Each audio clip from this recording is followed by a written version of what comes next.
The Galactic Council's xenobiologist, Zekthai, adjusted his environmental suit for the third time as the shuttle descended toward Kepler 442b's surface. The planet loomed beneath them, a writhing mass of toxic storms, volcanic activity, and atmospheric conditions that would kill most known species within minutes. He glanced nervously at his human companion, Dr. Sarah Chen, who sat calmly reviewing her tablet without any protective gear beyond a basic oxygen mask. "I still don't understand why you insisted on coming here," Zekthai's translator crackled. "The atmospheric pressure alone should crush your fragile bones." Sarah looked up with that peculiar human expression, what they called a smile. "That's what everyone said about Earth's deep ocean trenches. Then we built submarines. What they said about Antarctica. Then we built research stations. What they said about space itself." She gestured toward the viewport. "Then we built ships like this one." The shuttle touched down with a mechanical hiss on what appeared to be solid ground, though the constant tremors suggested otherwise. Through the reinforced windows they could see the landscape, jagged crystalline formations jutting from sulfur yellow soil, geysers of superheated gas erupting sporadically, and a sky the color of dried blood. The survey data was clear. Zekthai continued, his forearms working frantically at his suit's life support systems. Surface temperature, 89 degrees Celsius. Atmospheric composition, 68% sulfur dioxide, 23% nitrogen, 9% various noble gases. Gravity, 1.4 times Earth standard.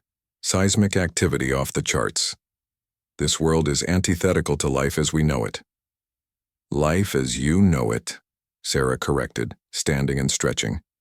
She pulled on a lightweight jacket and checked her equipment. "Pack. Ready? Ready? Dr. Chen, I cannot survive outside this shuttle for more than 6 hours, even with full environmental protection. My homeworld's Environmental Safety Commission rated this planet as Class III hostile, unsurvivable for any known sapient species." Sarah paused at the airlock controls. "Any known sapient species except humans." The outer door hissed open, and immediately the shuttle filled with the planet's harsh atmosphere. Zekthai's suit alarm began shrieking warnings about atmospheric, toxicity, radiation exposure, and structural integrity threats. Sarah simply pulled her jacket tighter against the wind and stepped outside. The first human colony ship had arrived at Kepler 442b, then designated Survey World 847c, 18 months earlier. The Galactic Council had classified it as a failed prospect for terraforming. Too hostile, too expensive, too dangerous. When humans requested colonization rights, every member species had voted in favor, assuming it was essentially a death sentence that would rid them of the troublesome newcomers. Zekthai followed Sarah outside, his suit's servos whining under the increased gravity. The ground beneath his feet felt unstable, shifting with each tremor that rolled across the landscape. But Sarah walked confidently ahead, apparently unbothered by conditions that would kill him in minutes without protection. "The first thing we learned," Sarah called back to him over the howling wind, "was that the sulfur dioxide wasn't actually a problem. Humans have been dealing with volcanic environments for millennia. Some of our most fertile farmland is volcanic soil." They crested a ridge, and Zekthai's breath caught in his throat. Below them stretched a valley filled with structures, not the hastily assembled prefab shelters he'd expected, but permanent buildings constructed from local materials. Geometric domes and towers rose from the yellow earth, connected by covered walkways that seemed to channel the planet's harsh winds into some kind of energy system. "The gravity took some getting used to," Sarah continued, "but humans are remarkably adaptable.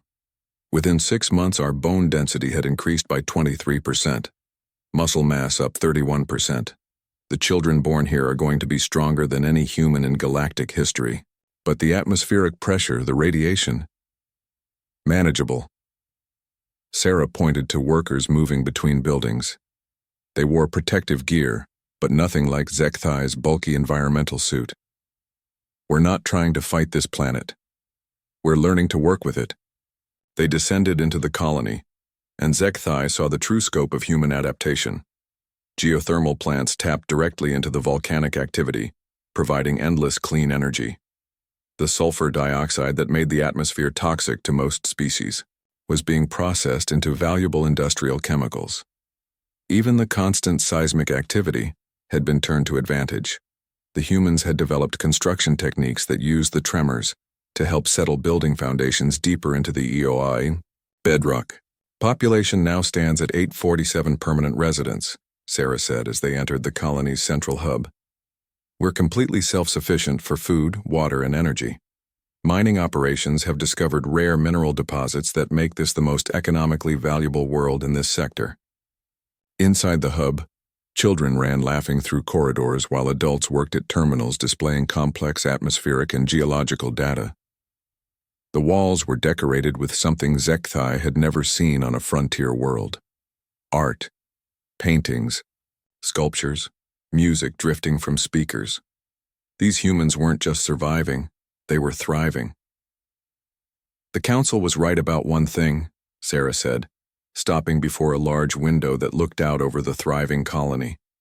This world was unsurvivable for any known sapient species, but humans aren't like other species. We don't just adapt to environments, we adapt environments to us and ourselves to them simultaneously.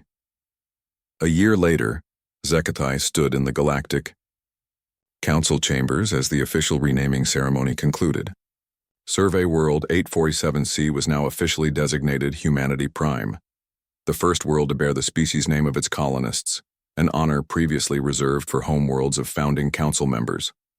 The human ambassador, Dr. Chen herself, approached the podium for her acceptance speech.